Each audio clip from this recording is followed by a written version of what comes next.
minha querida alfartana de todo o Brasil. Hoje nós vamos falar a respeito de um direito muito legal, um direito fundamental que está sempre nas provas de concurso e que muita gente fica, ai meu Deus, é difícil. E não tem nada de difícil, aliás, direito constitucional é fácil. Difícil é português, né?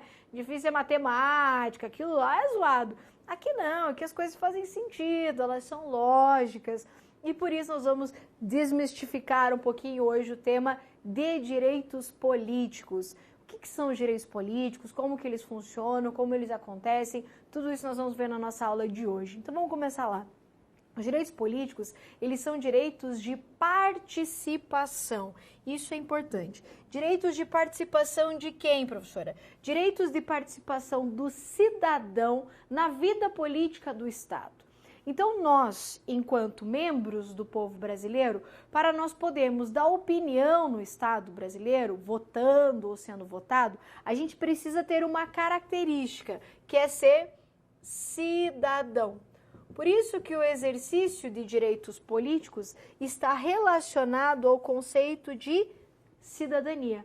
Então, ser um cidadão é mais do que ser um nacional.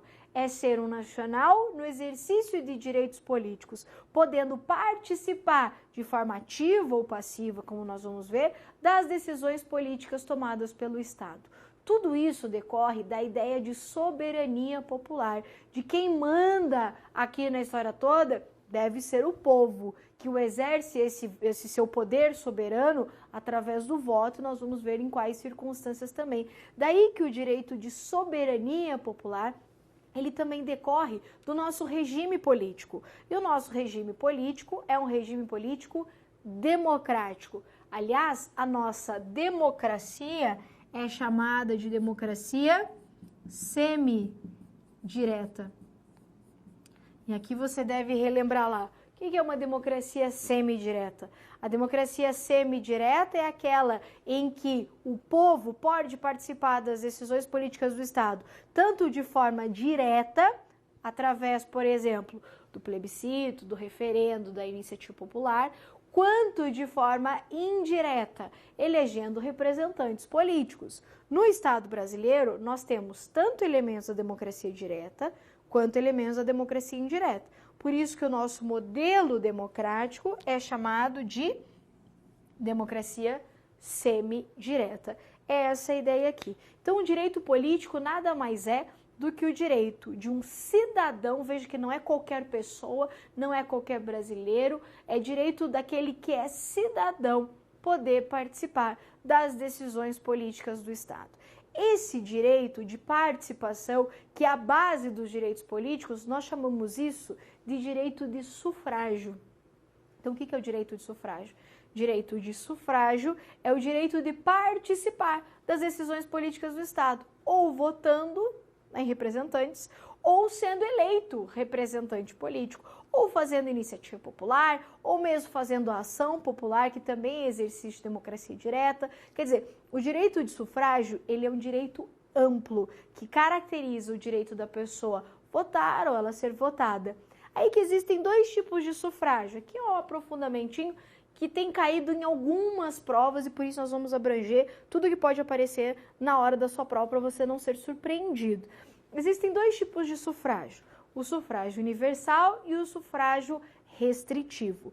O sufrágio universal é esse que você conhece, que é o que nós vivemos na Constituição Federal, e que o acesso ao exercício da democracia é amplo, é livre, né? A pessoa preenche apenas alguns requisitos previstos lá na Constituição, ou seja, não existe discriminações aqui, existe o acesso permitido pela Constituição para o exercício da democracia.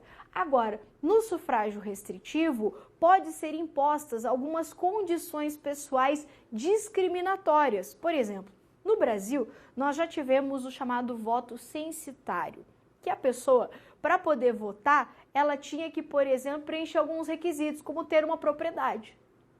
Se ela não tivesse uma propriedade imóvel, ela não podia votar. Isso é exemplo de sufrágio restritivo. O nosso modelo de sufrágio é o chamado sufrágio universal, o qual não estabelece requisitos discriminatórios para o exercício da participação nas decisões políticas do Estado.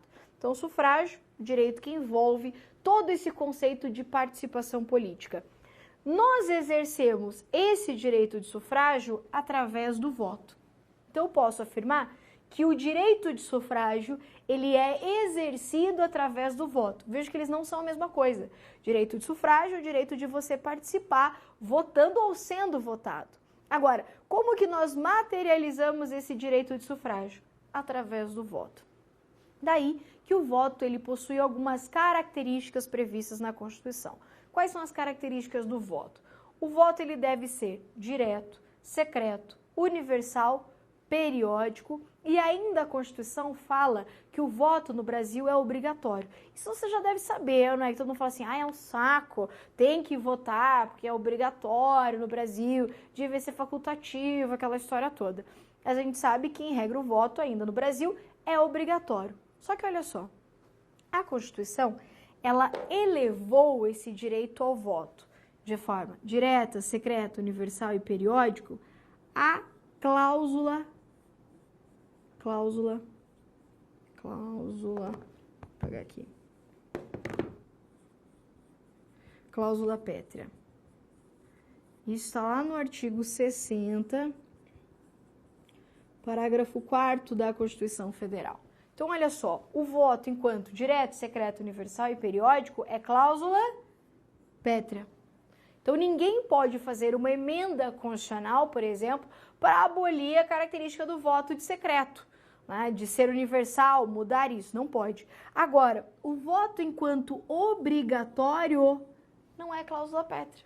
Aí eu pergunto para você, se não é cláusula pétrea o voto ser obrigatório, poderia ter uma emenda constitucional para abolir essa característica do voto? Sim, sem problema nenhum.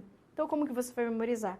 Todas essas são características do voto, mas apenas a característica de ser obrigatório não é cláusula pétrea. Por isso, poderia existir uma emenda constitucional abolindo essa característica do voto enquanto obrigatório, ok? E o que é escrutínio? Ai, que palavra feia! O escrutínio é como o voto vai ser exercido, se de forma pública ou secreta. Então, por exemplo, o escrutínio que nós realizamos no nosso voto, ele é secreto, porque você não é obrigado a dizer em quem você votou, porque você deve votar lá de forma secreta na sua urna e tal. Mas existem manifestações pelo escrutínio aberto ou público? Sim. Você deve acompanhar aí nos noticiários decisões dos parlamentares e tudo mais, decidindo coisas de forma aberta. Sim, não, quer ou não quer. Quando eles fazem isso, nós falamos que aquela decisão dos parlamentares foi tomada através de escrutínio público ou escrutínio aberto, através de votação aberta, né, nesse caso. Então, o escrutínio é como o voto vai ser realizado, se aberto, público ou fechado, secreto. Tá? Essa é a principal diferença que você tem que ter como uma noção geral dos direitos políticos, a diferença de sufrágio, voto e escrutínio. Lembrando que todos eles decorrem do exercício de soberania popular. Daí que os direitos políticos, eles têm uma classificação. E eu digo para você de coração mesmo, se você entender esse quadrinho aqui, ó, essa classificação, você já vai matar várias questões na sua prova. Porque a dificuldade dos concurseiros é realmente identificar as características dos direitos políticos. Então vamos lá. Eu disse para você que direito político é direito de participação. Participação no quê? Participação do cidadão, e não de qualquer pessoa, do cidadão nas decisões políticas do Estado. Daí que nós temos dois tipos de direitos políticos. Os direitos políticos positivos e os direitos políticos negativos. Os direitos políticos positivos são aqueles direitos que caracterizam a possibilidade do povo participar das decisões políticas do Estado. Então, o direito político positivo é o povo participando, tomando alguma decisão política no Estado. Já os direitos políticos negativos são circunstâncias, peculiaridades da pessoa do candidato, muitas vezes, ou da própria pessoa, do cidadão, que impede essa pessoa de exercer direitos políticos positivos. Então, eu posso dizer que os direitos políticos negativos seriam a negação do exercício de direitos políticos positivos. Então, de novo, os direitos políticos classificam-se em direitos políticos positivos e negativos. Positivos, o povo participando, o cidadão podendo participar ativamente das decisões do Estado. Nós vamos ver também de duas formas. Já direitos políticos negativos são circunstâncias, restrições, impedimentos que não permitem que a pessoa exerça direitos políticos positivos. Daí que os direitos políticos positivos se dividem em dois. Então, a pessoa ela pode participar das decisões do Estado de duas formas, de forma ativa ou de forma passiva. De forma ativa, também chamada de capacidade eleitoral ativa ou alistabilidade. Esse é o direito da pessoa exercer o voto, é o direito da pessoa votar. Então, como que a pessoa pode participar das decisões do Estado? Através do exercício da capacidade eleitoral ativa, também chamada de alistabilidade, que é o direito da pessoa votar. Eu ainda tenho a capacidade eleitoral passiva, também chamada de elegibilidade, que são aquelas circunstâncias, aqueles requisitos que permitem que a pessoa seja votada ou eleita. Capacidade eleitoral ativa, direito de votar. Capacidade eleitoral passiva, elegibilidade, direito da pessoa ser eleita, direito da pessoa ser votada. Esses são os direitos políticos positivos. Já os direitos políticos negativos, como eu disse, são aquelas circunstâncias que impedem a pessoa de exercer direitos políticos positivos. Qual é a primeira delas? Inelegibilidades. Aqui eu quero que você pense comigo. As inelegibilidades são circunstâncias que impedem a pessoa de exercer qual direito político positivo? As elegibilidades. Então, as inelegibilidades vão ser a negação do exercício da capacidade eleitoral passiva. O que não significa que a pessoa não possa votar eventualmente, tá? Então, as inelegibilidades são circunstâncias, peculiaridades da pessoa, do parente, como a gente vai falar, que impede ela de ser votada, de ser eleita. Restringe o exercício da capacidade eleitoral passiva da elegibilidade. Ainda, eu tenho causas de perda ou suspensão de direitos políticos. Nessas duas hipóteses aqui, a pessoa ela não vai poder exercer direitos políticos. Ela fica com a restrição a esse exercício. E dependendo de qual é essa restrição, nós dizemos que ocorre a perda ou nós dizemos que ocorre a suspensão. Se você tiver isso já claro na sua cabeça, facilita muito na hora de entender como funciona cada um dos direitos políticos. Eu queria só chamar a sua atenção que o nosso cérebro, sabe que o nosso cérebro às vezes ele ajuda, mas às vezes ele atrapalha. O nosso cérebro ele tende a confundir direitos políticos negativos com capacidade eleitoral passiva. E a banca sabe disso. E a banca, especialmente a CESP, adora confundir direito político negativo com capacidade eleitoral passiva. Então, cuidado. Capacidade eleitoral passiva é exercício de direito político positivo e não negativo.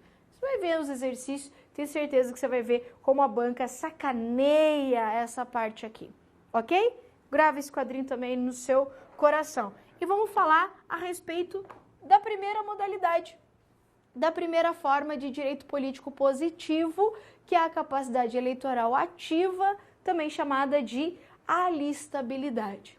A alistabilidade é o procedimento pelo qual você vai até a justiça eleitoral e tira o seu título de eleitor. Veja que a alistabilidade não é a mesma coisa, o alistamento eleitoral não é a mesma coisa que o voto. O alistamento é um momento, o voto é outro. O alistamento é quando você vai lá na justiça eleitoral e pega o seu título de eleitor. Tá com o seu título de eleitor? Você tem alistamento eleitoral. Você tem alistabilidade. eleitorilidade. O voto é depois, ou seja, você só pode exercer o seu direito de voto se você já for um alistável, se você já tivesse sido feito o alistamento eleitoral. Então, a primeira característica aqui, tem que ser feito pela Justiça Eleitoral. Não existe alistamento de ofício. Isso é através de um procedimento administrativo que é feito quando você requer o seu título de eleitor. Daí que a Constituição Federal estabelece que o voto, o alistamento e o voto, ele deve ser obrigatório para algumas pessoas, mas ele é facultativo para outras pessoas e ainda ele pode ser, inclusive, proibido. Mas eu não estou falando nada daquilo que você não saiba, sabia disso? São coisas que você já sabe, que você conhece já do mundo real, que eu só preciso que você traga para cá, para você não se confundir na hora da prova. Olha só, o direito de voto, ele é obrigatório para quem? Você sabe disso. Para aqueles maiores de 18 anos, se você tem mais de 18 anos, você é obrigado a votar, e aqueles menores de 70. Então, entre 18 e 70 anos, o voto ele é obrigatório. Agora, eu disse também que o voto ele pode ser facultativo, o alistamento e o voto. Ou seja, a pessoa tira o título de eleitor e vota se ela quiser. Quais são essas situações? Primeiro, maiores de 16 anos e, logicamente, menores de 18. Que daí a partir de 18 o voto fica obrigatório. Então, entre 16 e 18 anos, esse adolescente, ele pode ou não votar. Ou seja, ele pode tirar o seu título de eleitor e votar se ele quiser. Por isso, o alistamento, ele é facultativo. Ainda, quem tá faltando aqui, ó?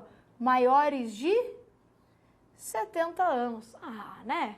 O cara já tem 70 anos, é obrigado a votar? A Constituição falou, não, fica de boa, pode ficar em casa, né? Geralmente, domingo chove, tá um dia esquisitinho, né? Mais 70 anos é judiação. Então, o maior de 70 anos, ele pode alistar-se, ele pode votar, se ele quiser. E ainda, o voto, ele é facultativo para os analfabetos. Aqui é bem importante. Para os analfabetos. Quem que é analfabeto? O que é analfabeto? Analfabeto é aquele que não sabe ler e escrever o seu próprio nome. Não sabe ler e escrever o nome. Simples assim. Isso é ser analfabeto. Então, cuidado na hora da prova. Quem tem o voto e o alistamento facultativo é o analfabeto que não sabe ler e escrever o seu próprio nome. Veio numa questão dizendo o seguinte, o alistamento e o voto são facultativos para o analfabeto funcional. O que é o analfabeto funcional? O analfabeto funcional é aquele que não consegue ler e interpretar um texto. Ele lê e não entende. Isso é analfabeto funcional. E eu sei que você já deve ter passado por isso na sua vida. É ou não é? Acho que todo mundo já passou por uma situação de se considerar um analfabeto funcional. Se lê e não entende nada que não está escrito. Não é essa a situação. A situação que permite que o voto seja facultativo é aquele analfabeto mesmo, aquele que não sabe ler e escrever o seu próprio nome, ok? Então não é o analfabeto funcional. Se parecer um analfabeto funcional, está errado na sua prova. E ainda, o voto é proibido. Opa! Para quem que o voto ele é proibido? Quer ver? O voto ele é proibido para estrangeiros e ainda para os conscritos. Aqui eu preciso fazer algumas observações, mas eu não quero que você erre por bobeira. Então presta atenção aqui na tia. Quem é proibido o voto? Para quem é proibido o voto? Para estrangeiro, é lógico. O estrangeiro nem é brasileiro, nem a nacionalidade brasileira tem, vai ficar dando pitaco aqui dentro? Claro que não. Por isso que para o estrangeiro, o voto e o alistamento, ele em regra é proibido. Agora atenção, para aquelas provas mais difíceis, para aquelas provas que exigem um aprofundamento um pouquinho maior, principalmente provas de tribunais regionais eleitorais, uma PF, uma PRF. Fica ligado nisso aqui, ó. existe um caso, que você só vai se preocupar com esse caso na hora que ele vier escrito na sua prova, que tem uma modalidadezinha de estrangeiro que pode votar. Quer ver? Não sei se você vai lembrar lá da minha aula de nacionalidade, que são os portugueses.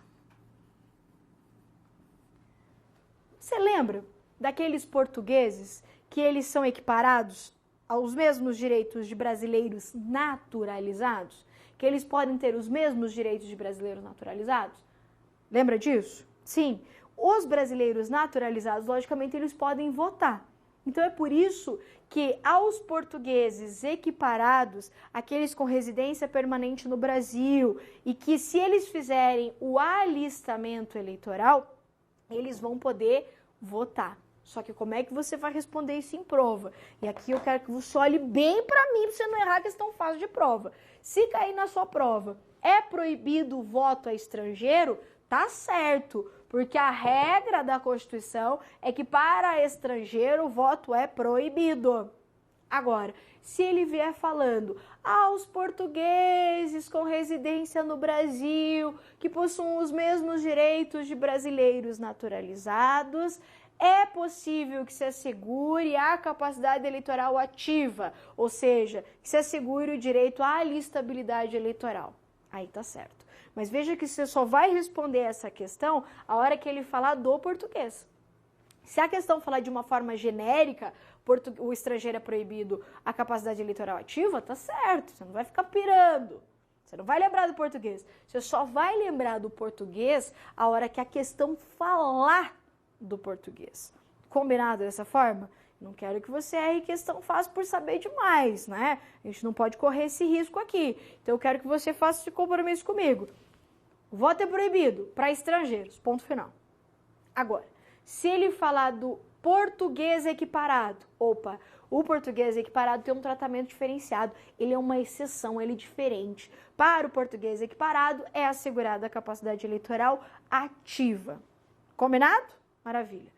E ainda, a Constituição proíbe o voto para aqueles que são chamados de conscritos. Quem são os conscritos? Os conscritos são aqueles que estão no serviço militar obrigatório.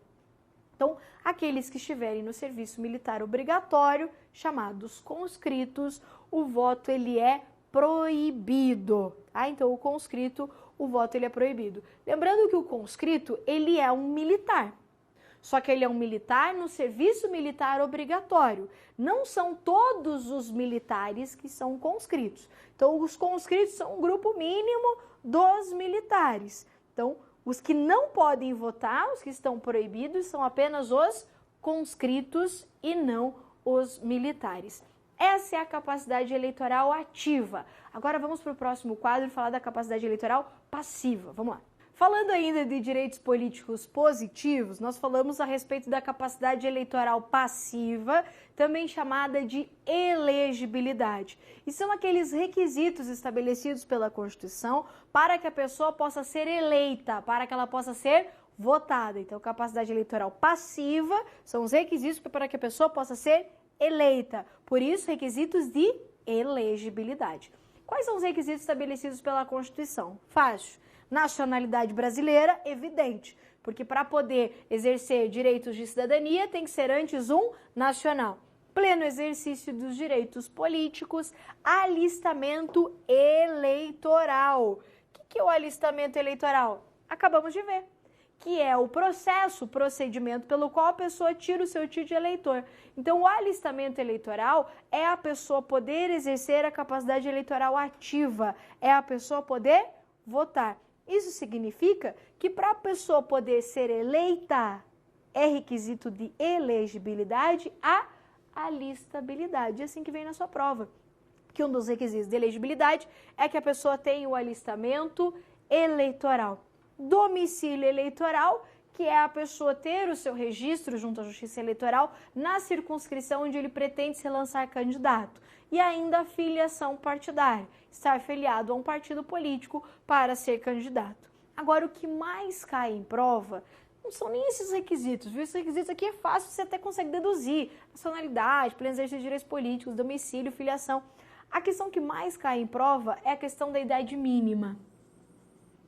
E aqui que eu quero a sua atenção.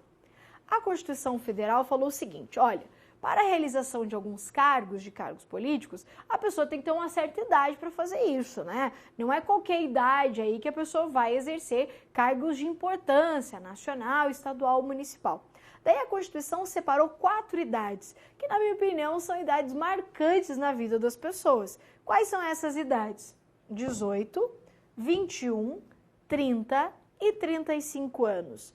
E daí que ela dividiu dentro dessas idades aqui os cargos políticos. E eu gosto, é a minha forma de memorizar. Os meus alunos aqui também utilizam essa forma, mas cada um faz um jeito, não é verdade? Então eu vou te ensinar a minha técnica aqui para você memorizar a questão da idade mínima, mas você pode criar a sua aí de forma livre. O importante é você memorizar. Quer ver como é que eu faço? Eu faço assim, ó. Para os cargos do poder legislativo, nós preenchemos daqui para cá. E os cargos do poder executivo, nós preenchemos daqui para cá. Então, poder legislativo e aqui os cargos do poder executivo. Quer ver como você sabe? Quais são os cargos do poder legislativo? Eu tenho vereador, deputados, deputado federal, deputado estadual, e ainda eu tenho os senadores. Então a gente vai começar lá. Qual é o cargo mais basicão?